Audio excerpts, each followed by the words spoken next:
Okay, so I want to talk about something that's been like super near and dear to me over the last few days that has like really clicked. It's been really top of mind for me, and I really hope that this can help somebody.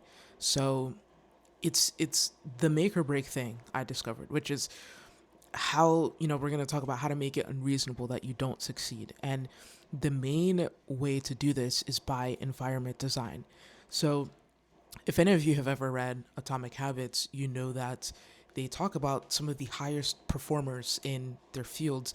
They don't rely on brute force, discipline, and willpower and stuff like that. But a lot of times they rely on environment design. And so we're going to look into environment design as explained by the Bible because like this all started to like click for me. And I remember, so I'm Catholic, so one of the readings like a few Sundays ago was, you know, it had this passage in it basically. So it just all started to like click for me. But essentially, it says, if your right eye causes you to fall into sin, tear it out and throw it away. It's better that you lose a part of your body than your whole body be thrown into hell. And if your right hand causes you to fall into sin, chop it off and throw it away. It's better that you lose a part of your body than your whole body go than that your whole body go into hell. So it is, I can sit here and try and speculate about what Jesus meant when he said that. And the truth is, obviously, I will never know. I don't know what Jesus was thinking. I don't know if he meant for it to be that extreme. But what I do know is that this is a perfect correlation to environment design. Because in this case, you're designing your environment in such a way that you're avoiding sin, right? Your environment, literally the closest part of your environment, like your limbs, your hands, your eyes, your tongue, like that's that literally the closest parts to you. You're designing it in a way such that you avoid sin. If we extrapolate it into our own situation of success, we can extrapolate it to, hey, if you have this friend in your life that's causing you to, fall into sin, such as like procrastination of your dreams, your goals, because procrastination is a sin, or, just causing you to just not succeed, then cut that friend out, throw it away, right? So I'm going to tell you about what I specifically have done to help with environment design that's really helped me over the past few years. So, the first, I have a heater. So, I actually can show you it. But I took a picture of all the stuff that I'm talking about, but I might show some of it. But this is the heater. So, I my room is like in the basement and it's super cold here, especially in the winter, and it's winter right now. So, it's super cold and it's unpleasant to work down here sometimes because it gets really cold.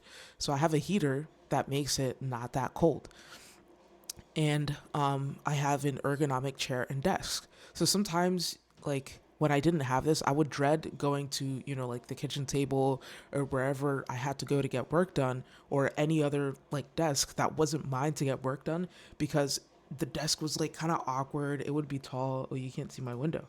Ergonomic chair and desk. There we go. The desk would be awkward. It'd be like too tall. The chair is like too short, and it's just like not entirely like giving what it's supposed to give, basically. Like it's not satisfying to do work. And not only is it not satisfying, because it doesn't have to be satisfying, but it's just not comfortable, period. It has to, at the very bare minimum, be comfortable. That, like, all these working conditions, it has to be comfortable. That is the key word here, is comfortability. So the next thing is I have comfortable headphones. So it's right here. You can literally see it in the camera too.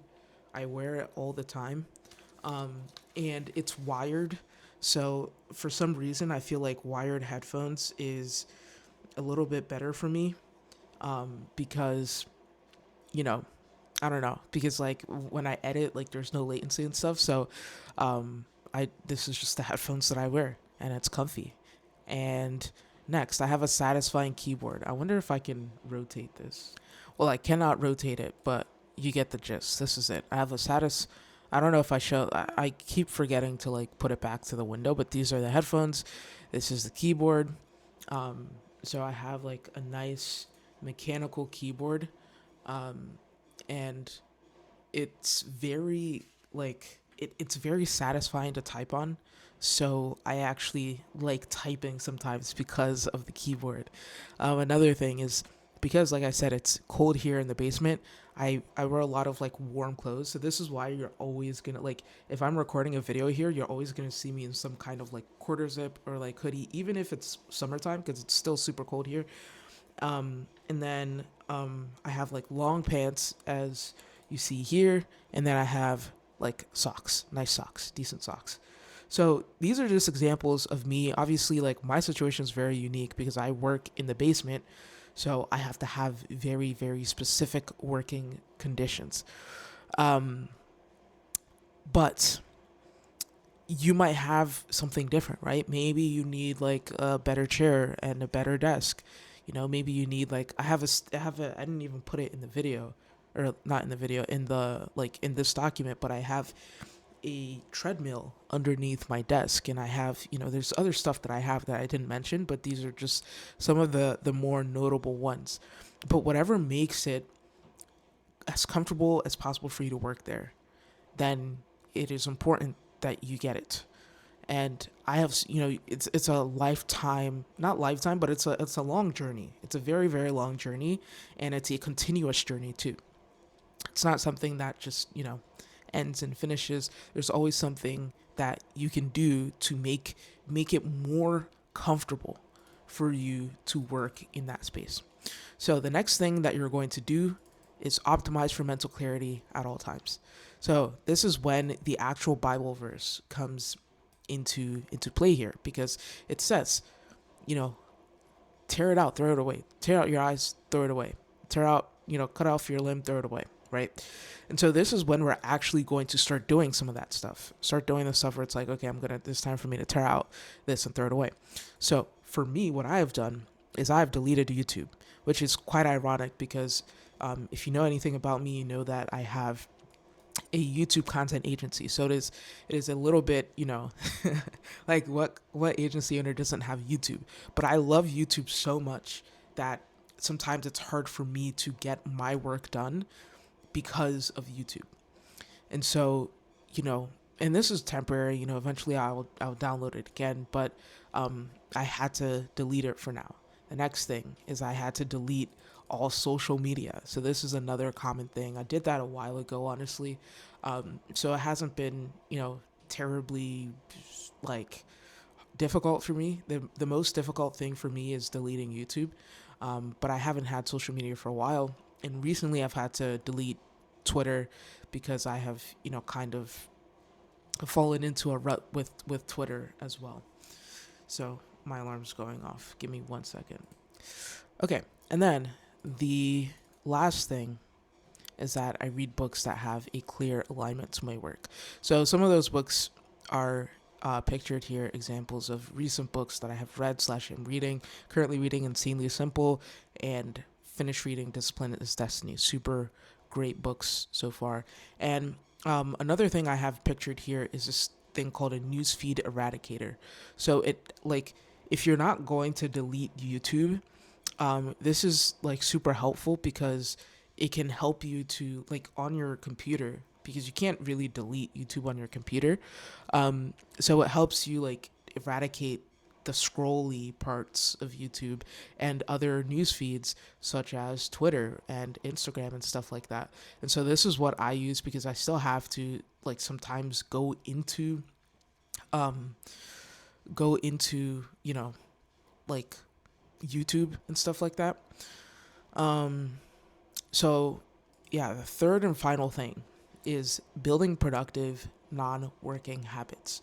So once you have rid your life of all the fat, the chaff, all the stuff that's kind of holding you back, now you need to find other stuff to fill your time with. Otherwise, you know, it's either you're going to be drained because you're working too hard with not enough play, or um, you know, it's just not going to be good. You're going to fill it with other bad habits, basically. So you want to make sure that if you're taking out something, you're replacing it with something even better. So examples of productive non-working habits that I'm trying to incorporate. I'm not perfect at all of these, but I've started playing soccer a lot more. So that's something that takes up my time. So working out, reading, obviously, like I said up here, something I'm trying to do way more. I have been reading, but not as often as I want to. And then watching educational videos and podcasts. This is something that I have to do with caution because it is very easy to get caught in the scroll. So I don't do YouTube.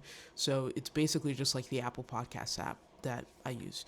So that is essentially everything that I know so far about environment design and everything that I have done slash am doing for environment design. And I really hope that this video was helpful because environment design is the one thing that like it is probably one of the biggest changes you can make. It is like the 20% change you can make that impacts 80% of your results. Like it is the 20/80 thing.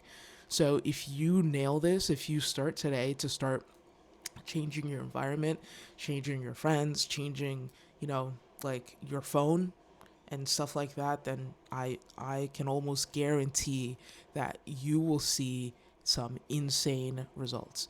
But yeah, that's it. Link in the description for interest forum for a founder community, completely free. That's just something that I'm on the side kind of passionate about. But apart from that, I will see you in the next video.